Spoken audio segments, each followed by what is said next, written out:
নমস্কার বন্ধু, সবাই কেমন আছো? আশা করি সবাই খুব ভালো আছো। আজকে অনেক দিন পর একটু বড় লেখা নিয়ে চলে এলাম। লেখাটি হচ্ছে মোহাম্মদ ফাহাদ মিয়া।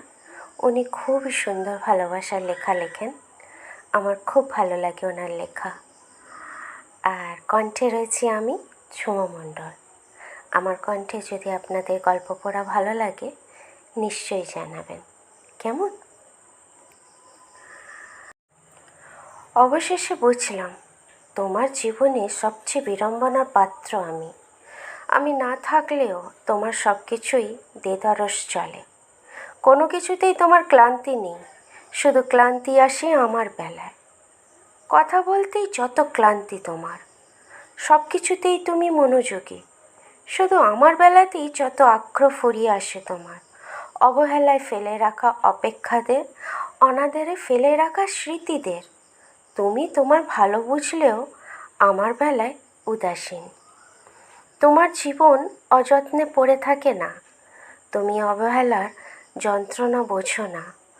অনুভূতি, আবেগ আর ভালোবাসাকে মূল্যহীন মনে করো।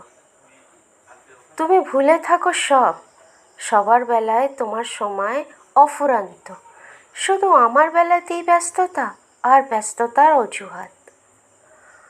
তোমার সব আছে, শুধু আমি না থাকলে আর এমন কি?